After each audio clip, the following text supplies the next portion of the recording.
كي قرنكا رموبي هيكسيا himilada dalkeena hiigsiga himilada dalkeena ayaan ka tubtisa haysta tirkiyadooga iftimay hawada uduga nasaqday midhaha hoobanta hawrtay ilaa cirka ku hooray ilaa cirka ku hooray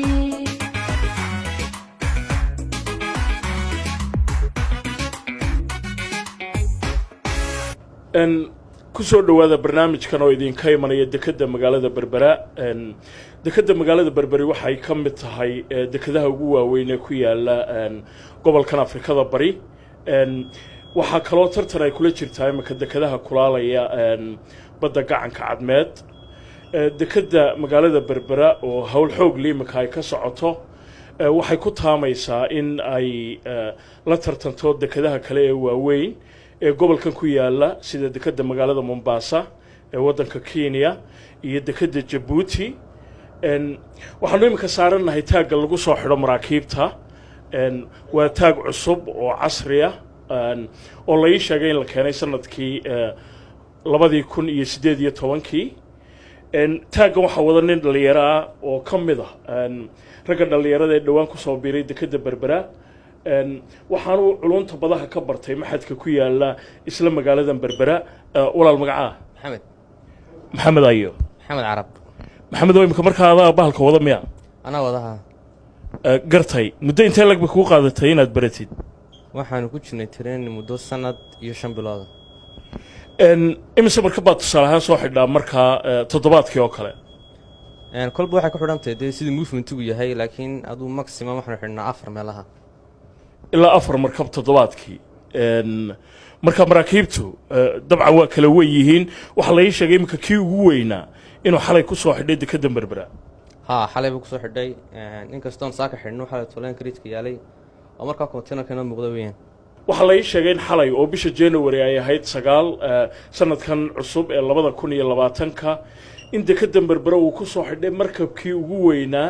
ee taariikhda ku soo xidha dekada magaalada Berbera hiigsiga himilada dalkeena ayaan ka tubtisa haysta tirkiyadooga iftimay hawada uduga nasaqay midhaha hoobanta hortay ilaa cirka ku hooray markabka halka idinka muuqda waxa weeye markabkii aan idin sheegayay waa markabkii ugu weynaa ee taariikhda ku soo xidha dekada magaalada Berbera waa 230 mitir sida la sheegay waa markabka inta leeg container route sida waana nooca containerada qaada waxa iga waramaya kabtan Cabdiraxmaan Axmed Ismaaciil oo isagu maamulka maraakiibta kabtan Cabdiraxmaanow hadiya habeen waa shaqaysan Soomaa hadiya habeen waa shaqaynaa 24 saac taagi iyo shaqaale wax walba waa u diyaar wax alaaliya wixii yimaado ee maraakiib ah in aanu anytime soo xidhno annagoo ku xidhinay waxba waxaan ka warhayaa in muddo dheer aad ka shaqaynaysay dekada Berbera muddo intee lag baad harbor master ahay waxaan ahaa imika 2017 bishii February ayaanoo markab kabtan ka ah aan ka soo degay halkan sidii aan u imi markaas ayaan ilaa imika u joogaa hawshiina waxyaalo badan oo dee annaga iyo maareeyuhu aan ka bedelnay waagii hore 5 iyo barka ayay shaqadu ku ekaan jirtay imika dee habeen 24 saac waanu shaqaynaa shaqadayaduna alxamdulilaahi rabbil caalamiin waxa la wax dhibaato ah naguma kordhin hadday noqoto taaga uu keenay maareeyuhu badda kadib waa taa la dhisayo cusbayd maraakiibtii markii hore wiigii bishii wax noo iman jiray 4 markab imika ilaa 4 markab oo container ah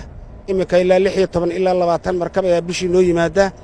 aad iyo aad buu u ziyaaday maraakiibtaasi kabtan Cabdiraxmaanow xagee bay ka kala yimaadaan maraakiibtaasu badankooda waxa ay ka yimaadaan Jabal Cali Salaala Jidda Djibouti iyo maxaan ku raahdaa badankooda qaar ka yimaada xagga iyo India intaba way leeyihiin laakiin wax weyn line-kaanu haysanno waa Salaala iyo Jidda iyo Djibouti ay ka yimaadaan iyo Jabal Cali كابتن عبد الرحمن ومدة كشقينيسي badda waxaan qiyaasayaa in dekeddan berbera aad iman jirtay isbeddelka ugu weynee ku dhacay dekeddan maxaad ku tilmaami lahayd wallaahi isbeddelka ku dhacay mid aad iyo aad u weyn weeye mid aad iyo aad u weyn markii hore yacni maraakiiban kabtanka ahaa halkan markaannu soo galno dee dekeddoo faaruqa waannu iska soo geli jirnay any time wax allaale wax mushkilaad may lahayn iminka waxa weeyaan sugitaanka aannu wax sugayno ayaa aad u badnayd bilmatalan maraan imi 2007 markaa igu dambaysay DP World la wareegaysay yacni wax waliba oo dekedda ahi horumar aad u wanaagsan bay gaadheen oo dee bilmatalan meeshii ay ka shaqayn jirteen 5 qof iminka 20 qof baa ka shaqaynaya oo mid waliba saacaddiisa mid waliba far saar oo farta hadduuna saarin subaxii maalintaa waa laga kansal garaynayaa ama xagga DP World haato ama xagga Somaliland Port Authority haato xag dhaqaale yacni runtii mushaharkooda ku filan ayaa qof waliba qaataa kuma xisaabtamaya wax kale mushaharkuna nin walba oo ku filan yahay sidaa awgeed horumar aad u weyn baanu gaarnay iminkana waxaannu u diyaar garoobaynaa wakhtiga soo socda siaannu tanna ula howlgeli lahayn cusub mar allaaliya markii la furo maalmo dhoweed baanu maareeyaha ka wada hadlaynay project inaan loo sameeyo isaguna wuu noo oggolaaday yacni hadda inaannu ka sii xisaabtanno wakhtiga soo socda wax walba shaqaalahaannu kordhisanayno haddii aad maqashay ballaadhinta lagu samaynayo dekeddan magaalada berbera waa halkan iminka idiin muuqata oo dekeddu ay u soo ballaadhan doonto haddii aan la yidhaahdo iigsiga himilada dalkeenna ayaanka tubtiisa haysta kirkiyadooga iftimay hawada uduga nasaqay midhaha hoobanta hortay dilaaca cirka ku horay ilaaca cirka ku horay markaad soo dhex gasho dekedda magaalada berbera waxaad wakhtigan xaadirkaa dareemaysaa in hawl xoog leh ay ka socoto hadday noqoto rarka iyo dejinta shixnadaha maraakiibtu ay sidaan dhinaca kale waxaa la sheegaa in dekedda magaalada berbere ay kaga duwan tahay dekedo kale oo fara badan oo caalamka ku yaalla iyadoo aad deked dabiiciya ee aan samays ahayn kabtan cabdiraxmaanow marka la leeyahay dekeddu waa deked dabiiciya maxaa looga jeedaa waa deked naturala waa deked yacni sida break waterkaas oo kale ah oo waxa weeyaan aan lagu ku qaadanayn shirkadda dhisaysa ama qolada dhisaysa wax badan oo awooda dekeddaasu bilmatalan intaas imika bannaan oo kale haddii la buuxiyo si caadiya ayay dekeddu noqonaysaa therefore badankeeda waa wada dabiici oo wad aragtaa waxa weeyaan dadku waxay deked ka dhistaan meel bannaan oo dhabtkuna aad u dheer yahay tanu maaha waxa weeyaan waa dabiici waad aragtaa imika wax yar baa halkan u hadhay maxaan ku idhahdaa kuwaas way daldaloolaan somaartidoo dhexdooda kuwan dhexdooda way xidhan tahay ciiddina waa taa ku socotaad arkayso gawaaridu dhigayso waa la buuxinayaa dhinaca kalena dekedda magaalada berberi waxa weeye sida dad fara badani ay ka war hayaan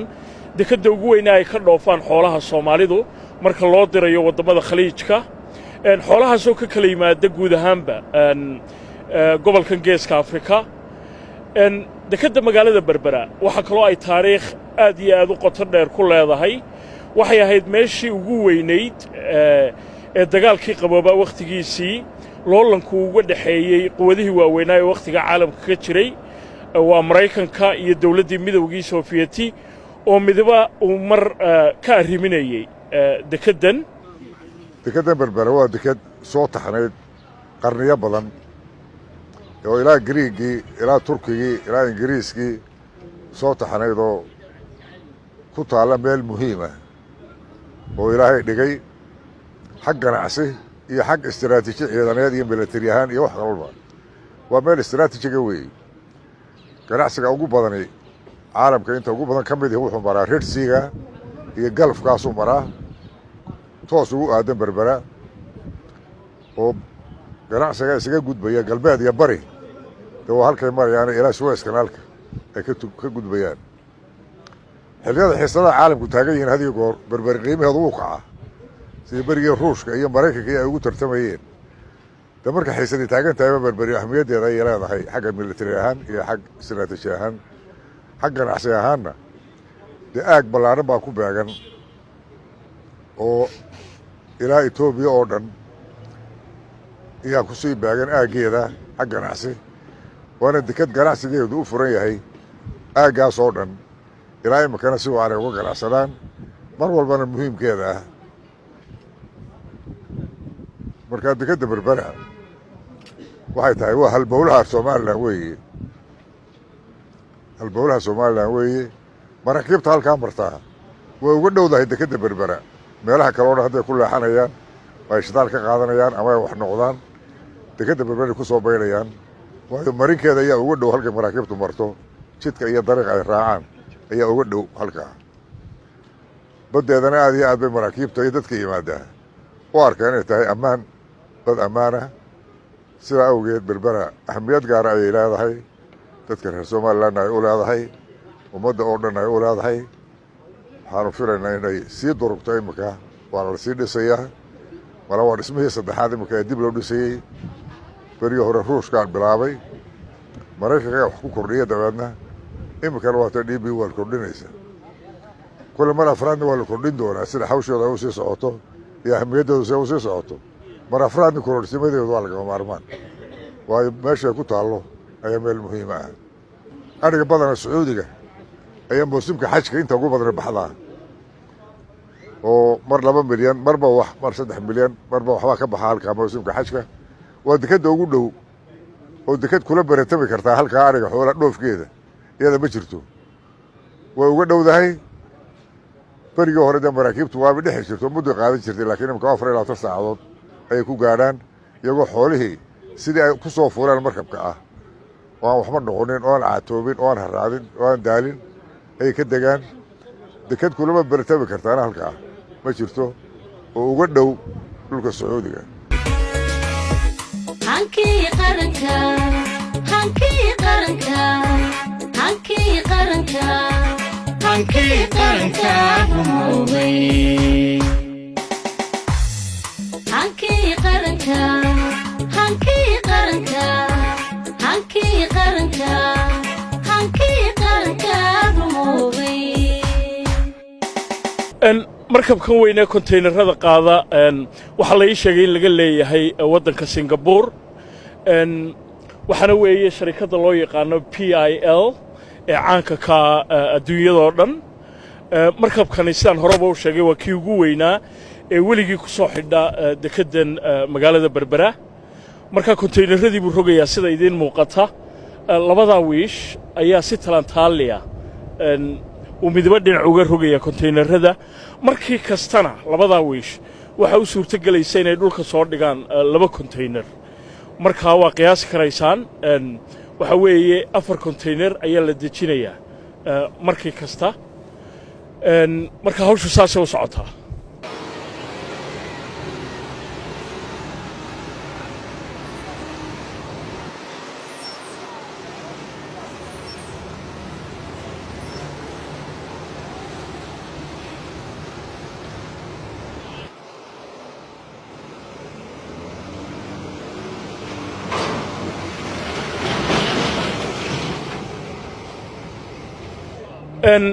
nidaamka loo rogo maraakiibta waxaa arkaysaan gawaari fara badan oo kuwa konteynerada qaada ah oo layn ku jira dabadeedna kuwaasaa qaarna laba lagu rarayaa qaarna xabad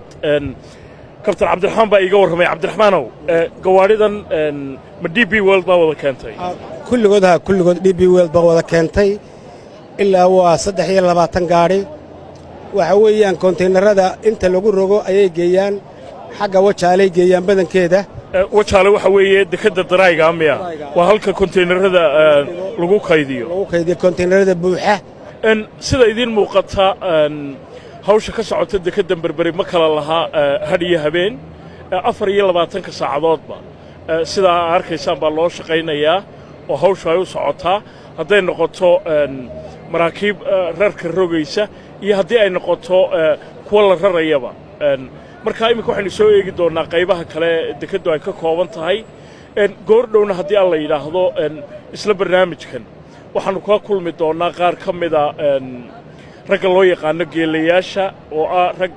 taariikh aad iyo aad u dheer ku leh dekeddan magaalada berbera oo sugaantoodana u leh marka ay shaqaynayaan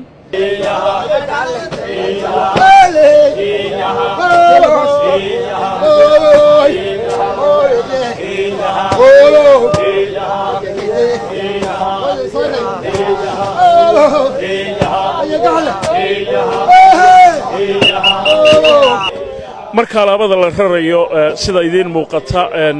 shaqada un lama qabto laakiin waxay leedahay suugaan u gaara oo raggan alaabada raraya ee geelayaasha loo yaqaana ay caan ku yihiin dabeedna hees hawleedkaasaa lagu shaqeeyaa hees hawleedkaasna mar walba raggani waxa ay kaga turjumaan wadciga waddanka ka jira dhinac kastoo ay noqotoba dabeedna suugaantoodu waxay gaadhaa meelo fara badan oo geyiga soomaalida ah ninkan odaygaa baa la ii sheegay inuu ka mid yahay ragga ugu caansan ee dekeddan ka shaqeeya berbera muddo intee lag baad ka shaqaynaysa halkan waxaan ka shaqaynayay 30 sano 30 sannadood hees hawleedka caanka ku tihiin haddaa geelayaasha tihiin maxaa ka mid ah waxaa ka mid ah hees hawleedka taan imkaan heesiinay iyo mid kale oo ka bedelay waatay tan iminka bal hadda noogu yara celi tan waxaa la yidhaahdaa de markaa shaqada la hayo tan maanta bal marka kale isku day inaad ku luqayso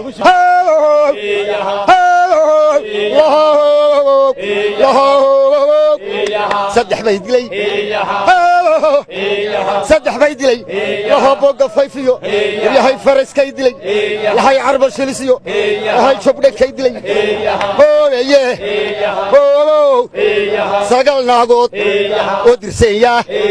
allow haysiin seed ninkeed cuna allow haysiin reerka salow gelis allow haysiin asal haddii kaca allow haysiin xaasibulugawey allow haysiin xaasara shawduda allow haysiin xaarbal baandhiga allow haysiin hageedha biijale allow haysiin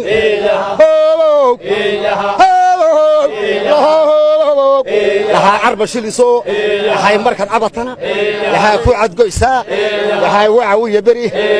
hoobeeye waxa wiilbahadoodo waxaa ku bogsalaya waxay wacawiya beri waxaa baadidaado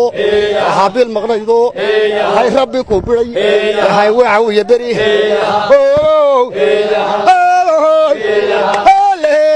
lahaatos ligood lahaatos giguga lahaatos weyde lahaatos lagumaal lahay cagta sare lahay caalamminkiyo lahay cadilkow sahl yahay naga dhalino lahaadna dhalaasho yahay dhasha tannay hoobeeye awliyaalay waxaanu adeego lahaa ilaanoo bari tani waa duco miyaa markaa wixii aanad doonayn oo dhan baad ka ducaysatay wixii aanad doonayn baad ku ducaysatay waaye ta kalena maxay odhanaysaa ta kale waxaa waa heejayadu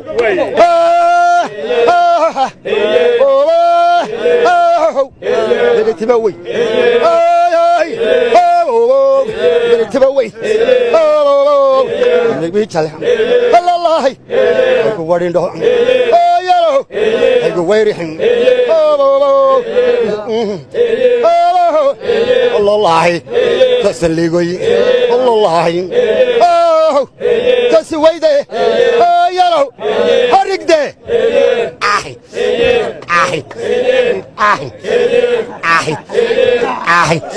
allaahi taslagu mal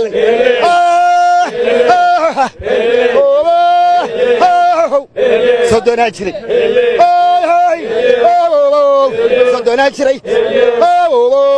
sodonaa jiray allaahi wadaka horow allaahi rabbi ii bari wagaxormay harig laakiin hees hawleedku maxay shaqada ka tartaa bismillaahi raxmaan ogaan maysa shaqa hawleedka shaqadu haddaan la heesayn maanta waxba socon maya laakiin shaqadu markay ay isku dubadhacdo heestan waa tabhashaba wada heestuna markaasay isku dubadhacaysaa heestan markay isku dubadhacdo shaqadu markaasay dareeraysa waaye aad iyo aad baa umahadsantihiin hanaanka dalkeennu qaatay halyeeyada miirka jooga urmoodkaasa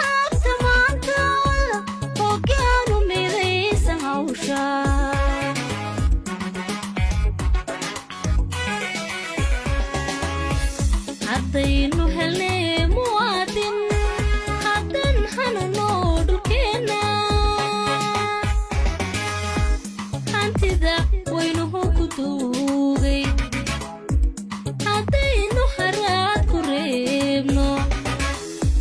haddan heesaha garaadka haddan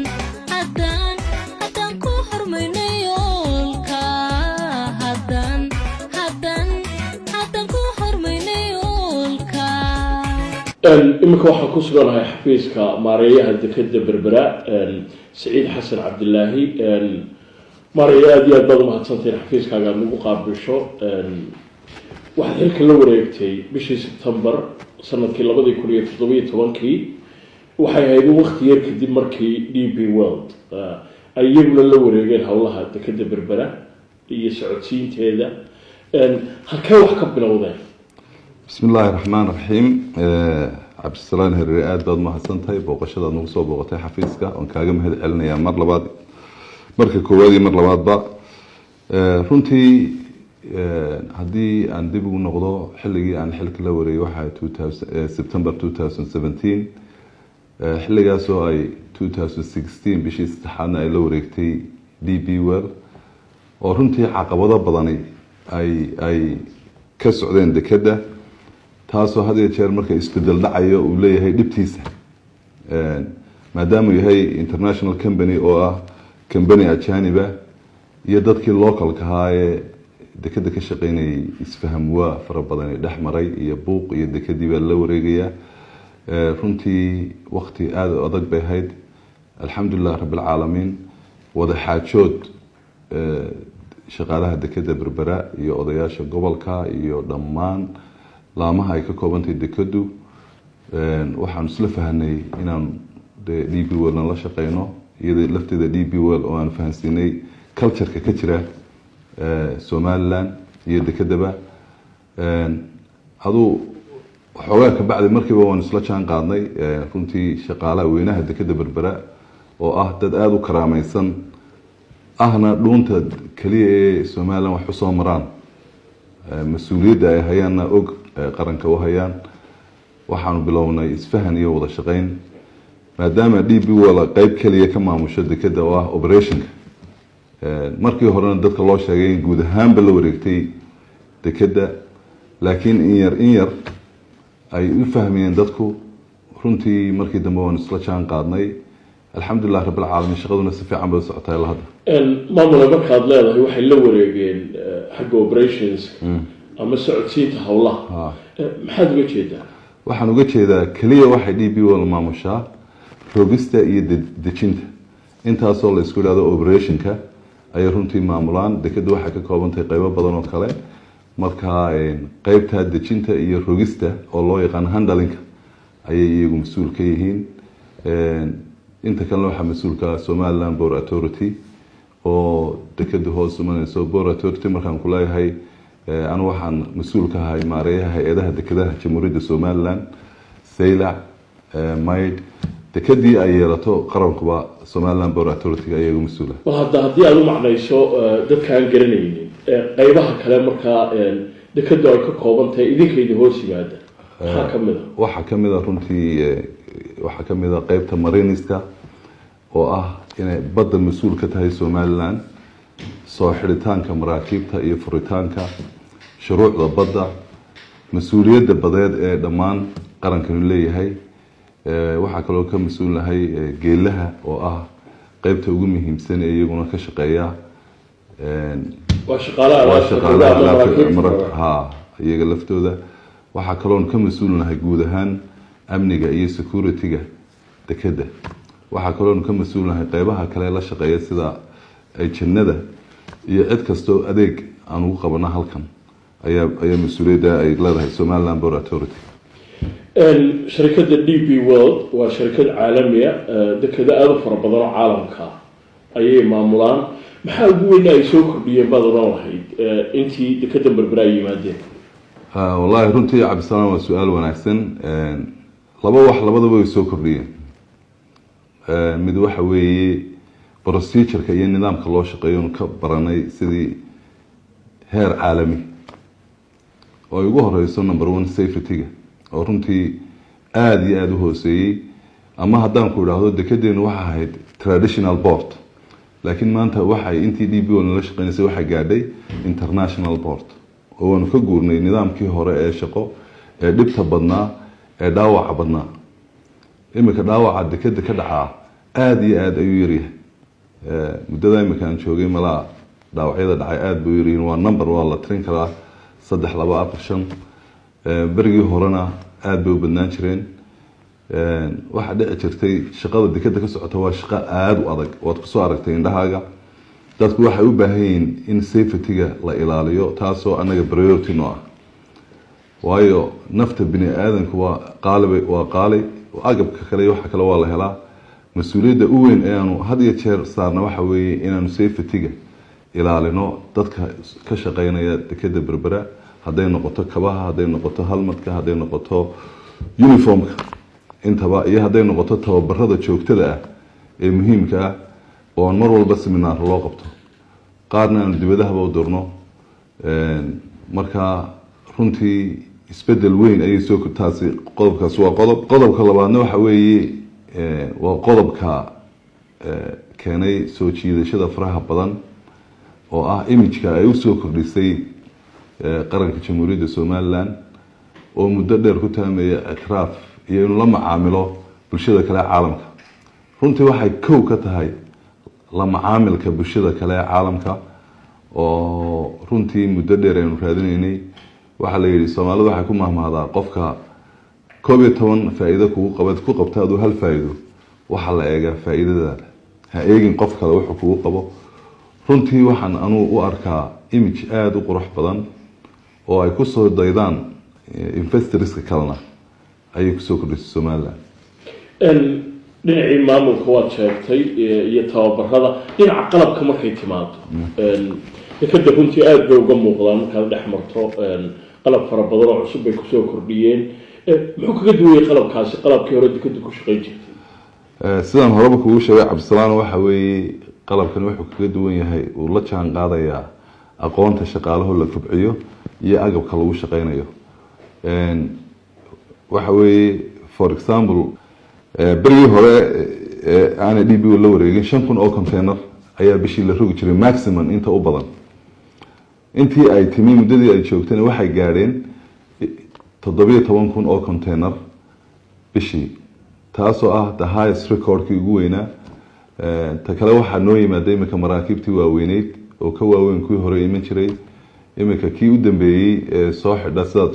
aduba ka warbixisay waxa weeye dherarkiisii ugu dheeraa ee soo gaadha dekeda ee containers sida waxa weeye 234 mitir waxaanu rajaynaynaa runtii marka ay qoditaanku dhammaado oo dekeda draafkeeda la gaadhsiiyo 17 mitir ilaa 18 mitir oo ah heerka caalamka dekedaha si ay ugu soo xidhaan mothershipska waaweyn oo iyaduna qoditaanku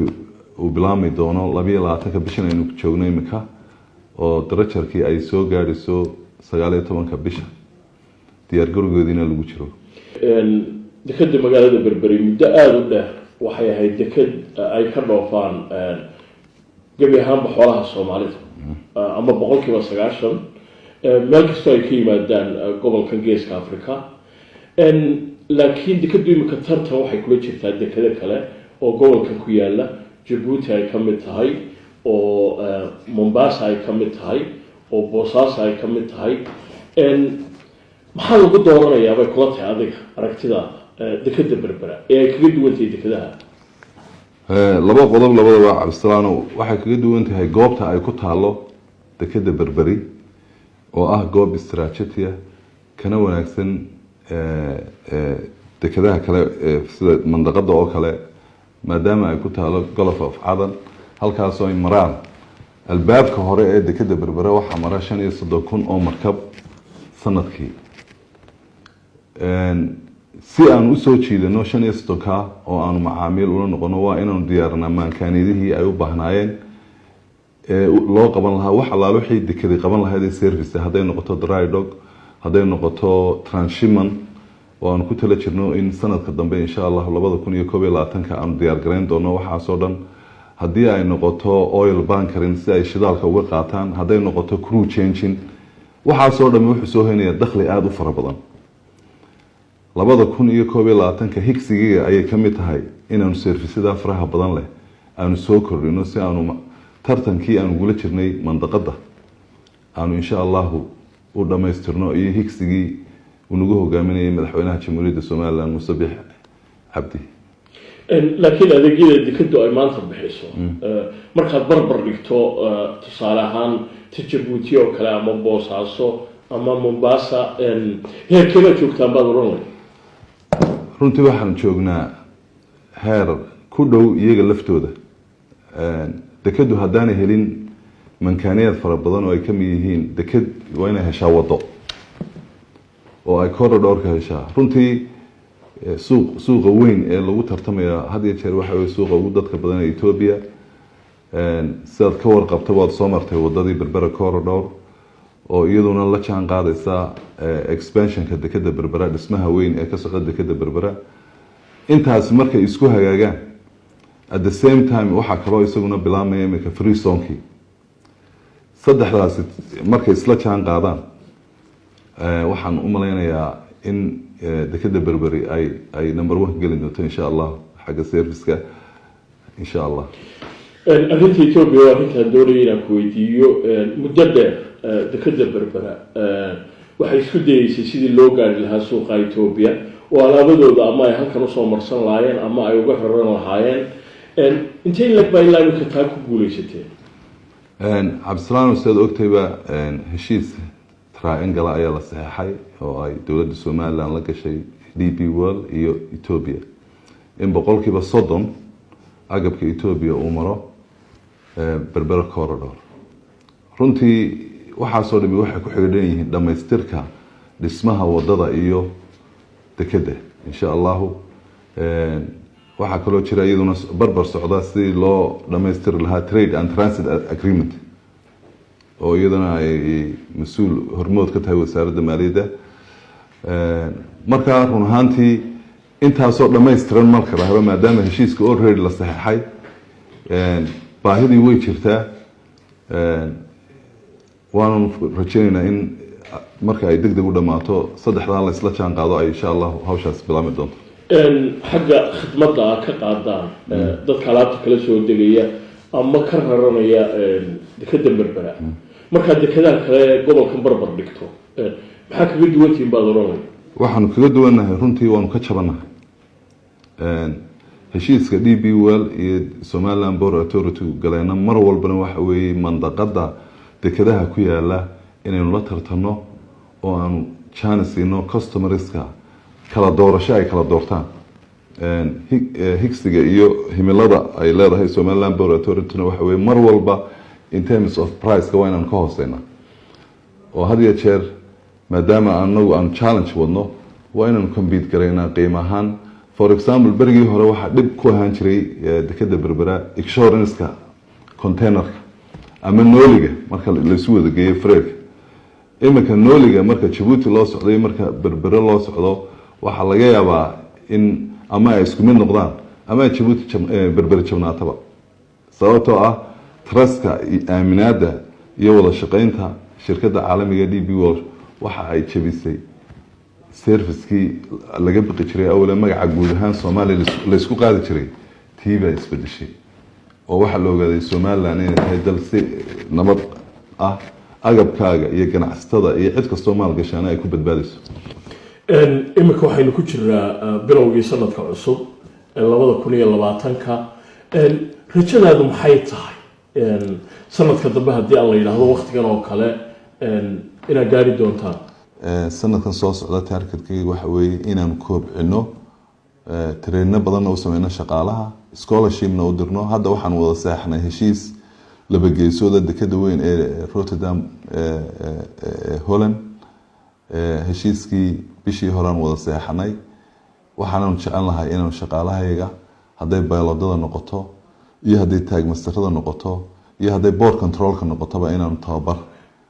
Rotterdam haddii aad kaa dhex galo waxay ka mid tahay dekadaha caalamka oo dhan ugu waaweyn. marka ma DP World baa maamusha? maya ma maamusho laakiin imagekii somaliland dekadiisu maadaama uu kor u kacay waxaanu yeelanay saaxiibo kale oo dekadaha ka mid ah oo counterbar noo ah si aanu wada shaqayn u yeelano oo ay role model waxaa noo noqonaysa imika Rotterdam Port markaa maamulaha dekada Rotterdam Port iyo aniga heshiis wada seexnay wada shaqayn guud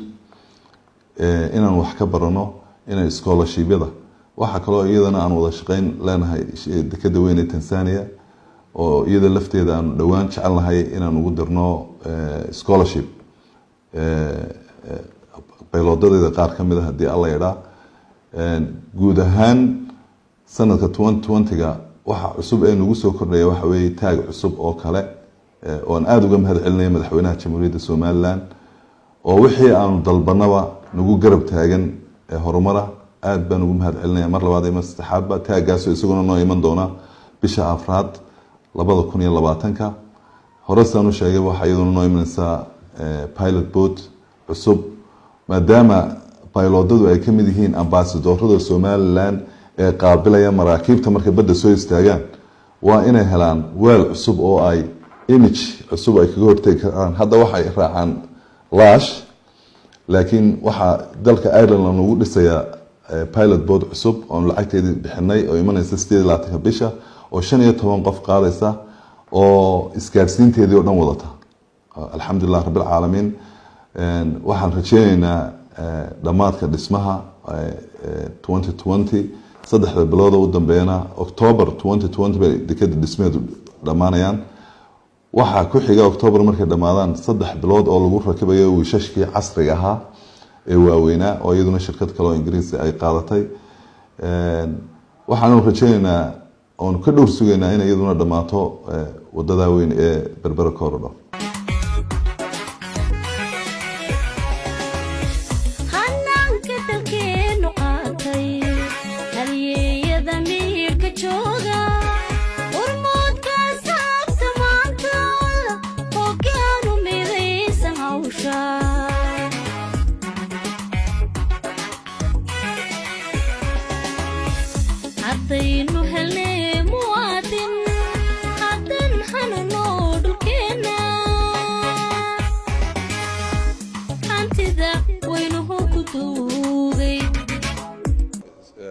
كان أركزه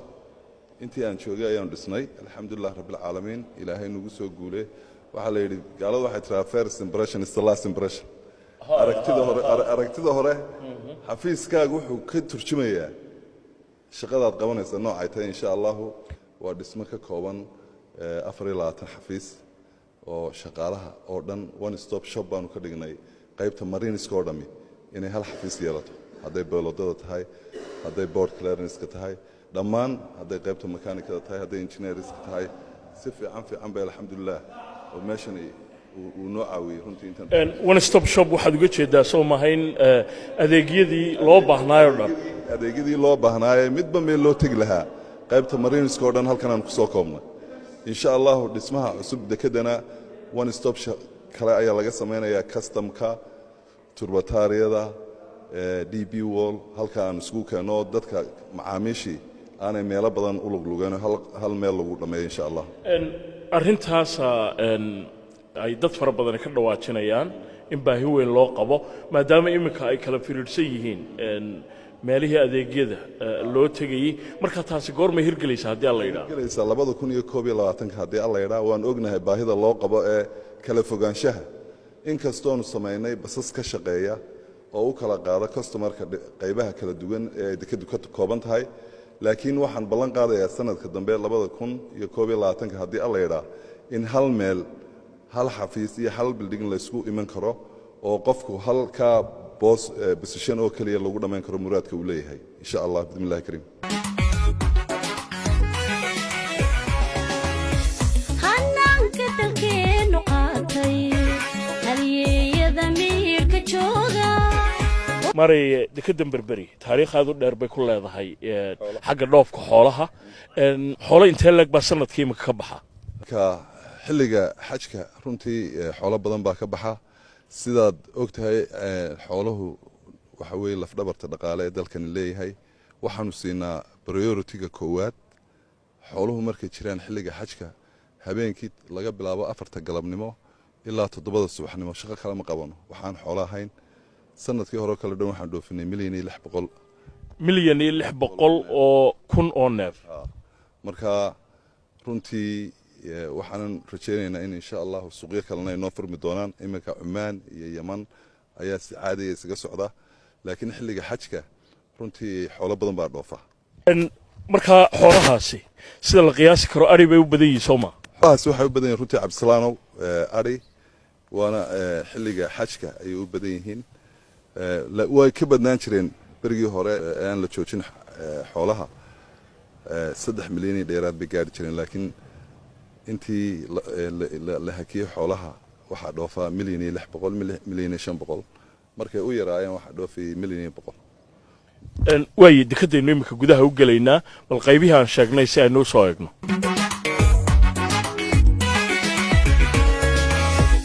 hankii qaranka hankii qaranka hankii qaranka hankii qaranka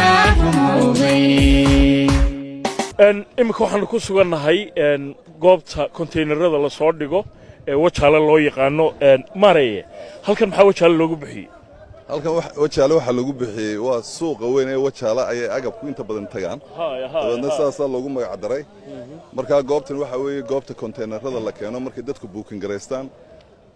maanta oo kale markay booking gareystaan caawaan u dhigaynaa si ay biriyo kale ula baxaan booking waxaad uga jeedaa soo maaha qofkii konteynerka lahaa baa ornay bari baan la baxaya qofkii konteynerka lahaa baa ornaya baraan la baxaya deedna waa loo soo dhaweynayaa waa loo diyaar gareynayaa iyadoo dhinac walba laga eegay xagga safety-ga iyo nidaamkaba dabeedna uu la baxayaa qofkaasi maalinta ku xigta haddii qofku maalinta ku xigta la bixi waayo maxaa dhacaya waxa dhacaya ganax baa ku dhacaya haddii aanu anagu u dhigi weynana annaga ganax la nagu yeelanaya oo idinka salaydi ku yeelanaya maadaama ballanqaadkii aanu samaynay aanaan fulin waa inaanu anaguna ganax bixinaa ilaan qofkii shaqadiisu ka habsaamaya marka gawaaridan faraha badan leh ee imika alaabada qaadaysa xaggee badanaa u socdaan wallaahi dalka oo dhan bay u socdaan ma odhan karo runtii goobtaasay u socdaan laakiin majority-gu caasimadday u socdaan iyo wajaale laakiin burco ilaa bari intuba way u socdaan run ahaantii ilaa wajaale ilaa Itoobiya marka sidaad cabdi u aragtaba dekadu maalinta kasii dambaysa mashquul fara badan ayaa ku soo kordhaya waa alxamdulilaahi rabbil caalamiin annaga ka Soomaaliland booratoortaana waxa la naga rabaa inaan diyaar garow fara badan samayno si macaamiishu aanay ugu habsaamin sidaad ula socotaba imika si habsami leh ayay dadku uga baxaan meelaha cabashooyinku ka jiraana insha Allah sanadka dambe san sheegayba waan dhameystirnaa iyadana haddaad iigu celiso imise konteyner baa maalintii halkan soo mara maalintii ilaa sida halkaa ku arkayso ilaa 500 oo konteyner weeye iyo in ka badanba depends kolba sida dadku u booking gareystaan ayay ku xidhan tahay waad arkaysaa saf bay sidaa ugu jiraan labada dhinacba Cabdisalaanow runtii waxa weeye Cabdisalaanow qofku markuu booking gareysto maanta booking gareysto berito la baxaya marka marba aanu noqonaa of a booking oo aanu booking qofka maalinta dambe ugu ballan qaadna maadaama ay macaamiishu badan yihiin marka ujeeddadaasna waxa weeyaan si aan loogu habsaamin meesha oo aanay dadku isku soo gaadhin maanta marka imika 6 galabnimo ayaanu bilaabaynaa run ahaantii wixii faaruq ahaa oo dhan aanu dib celinayna marka maraakiibta dib u qaadaysa miya maraakiibta dib u qaadaysa marka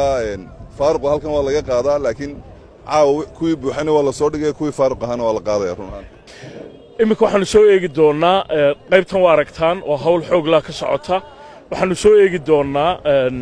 qaybta dekada lagu ballaadhinayo marka qaybtaana waa nala arki doontaan haddii aan la yidhaa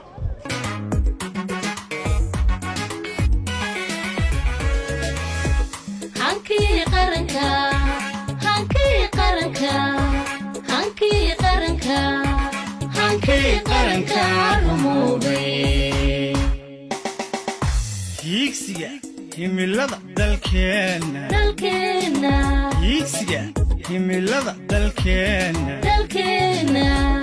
ayaan ka tubtisa haysta tirkiyadooga iftimay hawada uduga nasaqday midhaha hoobanta hawrtay ilaaca cirka ku hooray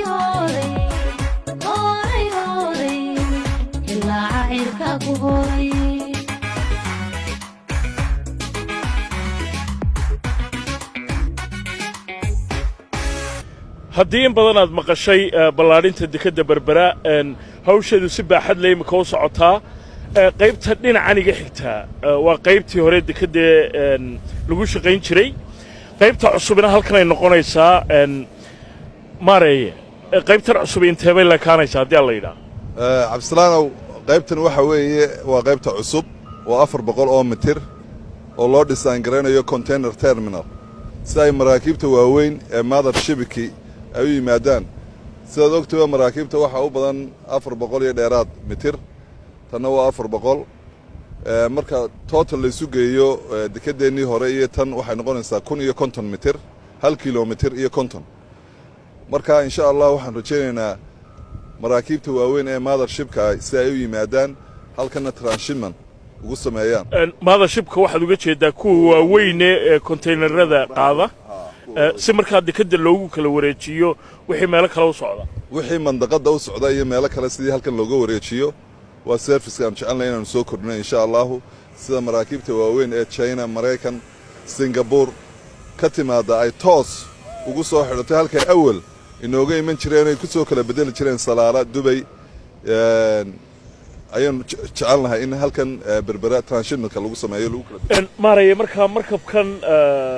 oo kii ugu weynaa ee taariikhda ku soo xidha dekedda berbera kuwa kale waa ka sii waaweyn yihiin miya ها إمك عبد السلام كان كي كهري وحى 224 متر runtii farxad bay noo ahayd shalay kanaad goobjoog oo ahayd wuxuu ahaa 234 mitir waa kii ugu weynaa ee abid container sida ama ku soo xidhay dekedda berberaba taasi waxay ku tusaysaa sidaan ugu diyaar garoobayno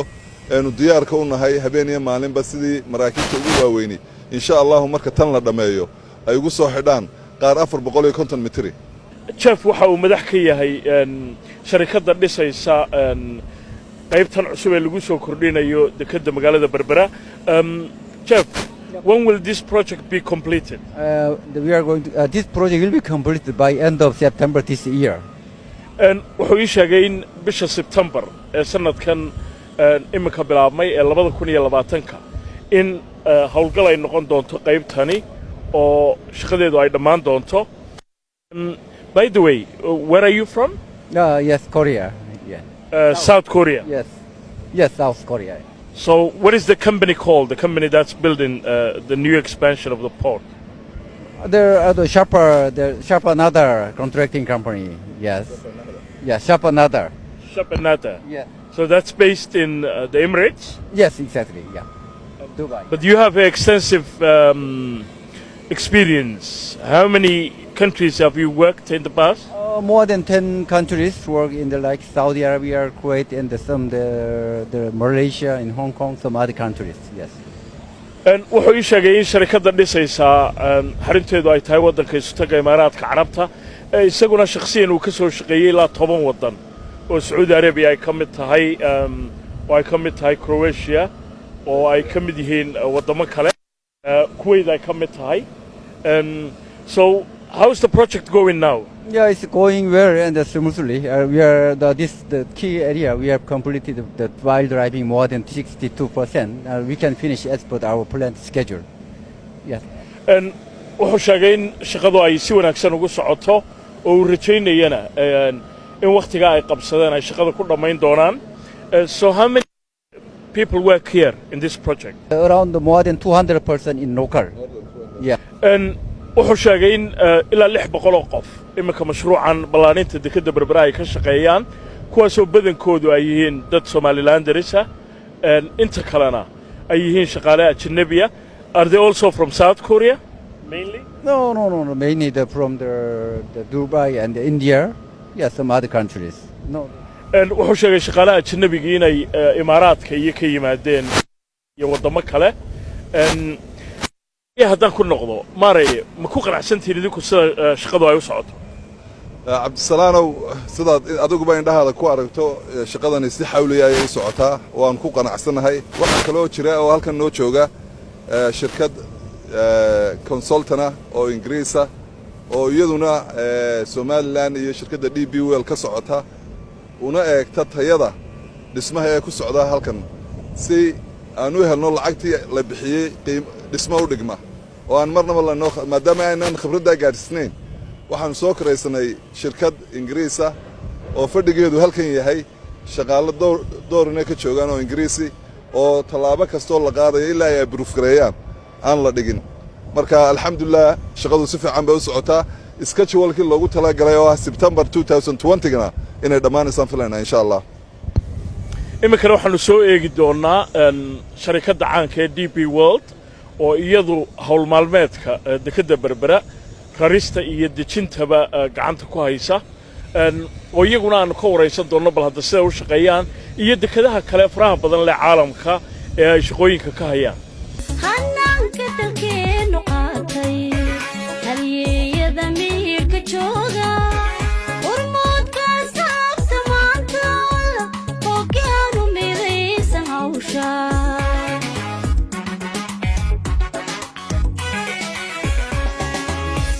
haddaynu helnay muwaadin haddan hanano dhulkeena World here in Berbera for the past 6 months. My role here is Chief Operations Officer. Essentially what that is all of the operations report to me. That's technical, operations, IT, safety, security. Horatio wuxuu ii sheegay in uu yahay madaxa howlgallada ee sharikadda weyn ee DP World oo muddo 6 bilood uu ka shaqaynayay magaalada Berbera waxaanu ka yimid magaalada Los Angeles ee dalka Mareykanka laakiin dekedo fara badan oo kale ayuu hore uga soo shaqeeyay. So what other parts of the world have you worked in the past? I've worked in all parts of West Africa, Nigeria, Benin, Cameroon, Togo. I've worked in Bahrain and in Los Angeles, Aqaba, Jordan, and now here in Berbera. wuxuu ii sheegay in wadamo fara badan oo Nigeria ay ka mid tahay oo Benin ay ka mid tahay oo galbeedka Afrika uu ka soo shaqeeyay bariga dhexana dekedda weyn ee Aqaba ee wadanka Urdun magaalada Los Angeles qudheeda ee dalka Mareykanka ayuu ka soo shaqeeyay Berberana imika 6 bilood buu joogay. So how is the Berbera operation going on now? The Berbera operation is going on very well. We had a very strong finish to 2019. Production, our production is going much higher now. We finished 7% higher on crane productivity than we did in 2018. I think, one of the really positives that happened for us this year, or correction, last year, was that we made a layer of managers called shift managers. These shift managers are in charge of their shift, everything that happens in that time frame. Their shift, there's 4 shifts, and we promoted all local shift managers. We took, we interviewed everybody and took the highest performing local,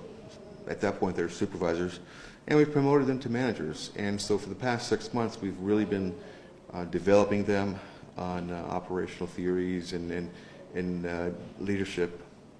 and it's really been paying off for us. They are one of the key factors why we've been able to sustain the high performance, up to now.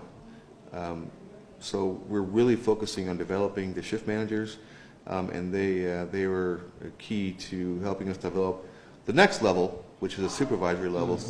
Eventually, hopefully, once the shift managers get promoted or go to work at another terminal, that we'll have that second layer that is developed enough to come up and take their spots. So overall, operations are doing very well. waxaan weydiiyey sida uu arko inay u socdaan hawlaha DP World ay ka wado dekedda Berbera waxaan uu sheegay inuu aad iyo aad ugu qanacsan yahay oo sanadkii hore 2018 marka loo eego sanadkii imika dhamaaday in 7% hawluhu ay kordheen waxaan uu sheegay in ay xoojiyeen dadka iyagu supervisorska loo yaqaan ama shift managerska mas'uulka ka sida hawluhu ay u socdaan oo dad fara badan ay ka qaadeen xog waraysiyo lagu shaqaaleynayo kuwii ugu wanaagsanaa baanu qaadanay buu yiri marka tababaraan u bixinaa oo dadka sare loogu qaadayo howlaha sidii ay u qaban lahaayeen. DP World, how many countries are you operating now? DP World has a presence in over 50 countries globally, coming from the Americas, Europe, Middle East, Africa, and Asia. In every continent, DP World is sponsored in every continent, and in total, just over 50 countries. waxaan weydiiyey inta wadana DP World ay ka shaqaysay caalamka waxaan ii sheegay ilaa 50 wadan oo dhammaan qaaradaha adduunka inay ka shaqeeyaan America haday noqoto haday Latin America noqoto Asia Africa in terms of your experience how's Berbera doing now? I think Berbera is doing well. We are we're taking it step by step. We've started, we started by buying new equipment. So we spent well over $50 million up to date on updating our equipment, which is trucks. We bought new cranes, new reach stackers, new empty handlers, and also training for the staff. waxaan weydiiyey sida uu arko howlaha DP World ay ka wada magaalada Berbera maadaama khibrad aad u weyn uu leeyahay howlaha dekadaha waxaan uu sheegay inuu aad iyo aad ugu qanacsan yahay laakiin wuxuu yiri si talaabo ayaan u sii wanaajinaynaa ilaa imika waxaan ku kharash gareynay buu yiri inaanu qalab cusub ku soo iibino ilaa $50 milyan oo gawaarida waaweyn haday noqoto haday wiishashka noqoto iyo waxyaabaha kale la midka The second step to that is training all of the staff specifically in safety. Safety is a big priority for us here, and also in leadership. So we're sending some of the supervisors and some of the managers to bigger terminals like Jebel Ali or Dakar, or some of the more mature terminals where they can see what good really looks like, right? wuxuu ii sheegay in ay qorshaha ugu jirto inay xoojiyaan badbaadada shaqaalahooda oo tababar ay ugu dirayaan dekadaha waaweyn ee kale DP World ay maamusho sida dekada caanka ee Jebel Ali ee Imaaraadka ku taalo oo kale waxaan u sheegay inay doonayaan in dhinaca ay aad uga shaqeeyaan oo shaqaalaha marka halka laga qaado ay soo arkaan sida ugu habboon ee dekadaha looga shaqeeyo. So how do you see the future of Berbera? When I look at Berbera, I see opportunity, and I see big potential. If I look at next year, what's happening here within the port and within Berbera is we're expanding this terminal. Currently, our capacity here in terms of TEUs, 20-foot equivalent containers, is 150,000. Next year, we'll have increased that to 450,000. And within 5 to 6 years after that, we'll have increased it up to 1 million. waxaan weydiiyey sida uu arko mustaqbalka dekada Berbera horreyshay wuxuu ii sheegay in imika ay awood u leeyihiin in sanadkii ay dejiyaan 150,000 oo container oo nooca 20 fuuda. So what's your plans for the future? By next year, the expansion is going to expand us to 450,000 TEUs, and within 5 to 6 years after that, up to 1 million TEUs. wuxuu sheegay inay qorshaha ugu jirto in sanadka dambe haddii la yiraahdo ay gaarsiiyaan 450,000 oo container oo nooca 20 fuuda sanadkii marka la gaaro 5 sanadood kadibna inay tirada ka dhigaan 1 milyan oo container inta ka Berbera ay ka soo degaan sanad walba. This is the future of Berbera and the value proposition that we offer our customers. I think one of the most valuable things that we have here is the real solid collaboration with our joint venture partner, with the Somaliland Port Authority. We work very well together. We collaborate on everything from operations to security of the port, and we have a very good relationship. And really, what that does is it just makes it much easier to work, much easier for everyone to get what they need to get done. In the end, it really goes a long ways to help our customers because they really know that we're both trying to make the port a better place, and working together just makes it that much easier. rishi wuxuu ii sheegay in ay aad iyo aad ula dhacsan yihiin wada shaqaynta ay ka helaan maamulka dekedda berbera iyo maamulka guud ee dekedaha Somaliland wuxuu sheegay in si macaamiishooda ay ugu shaqeeyaan wada shaqayntaasi ay aad iyo aad muhiim ugu tahay hadday noqoto dhinaca howlgallada iyo hadday noqoto dhinaca ammaankaba oo aad iyo aad ula dhacsan wada shaqaynta ay ka helaan maamulka dekedda berbera. Thank you very much indeed for your time. Thanks a lot. Thank you. وهاجا intaasna waxa ku dhan barnaamijkan oo ku saabsanaa sida ay waqtigan xaadirka u shaqeyso dekedda magaalada berbera iyo waxyaabaha ay hiigsanayso mustaqbalka dhow barnaamijkan waxa aad gacan nooga siiyay maamulaha dekedaha Somaliland Saciid Xasan Cabdilaahi aad iyo aad baad mahadsantahay walaal mahadsanid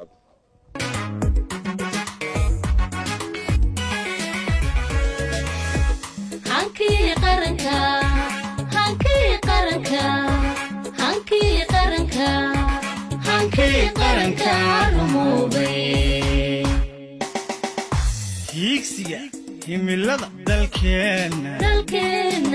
hiigsiga himilada dalkeena ayaan ka tubtisa haysta tirkiyadooga iftimay hawada uduga nasaqday midhaha hoobanta hawrtay ilaa cirka ku hooray ilaa cirka ku hooray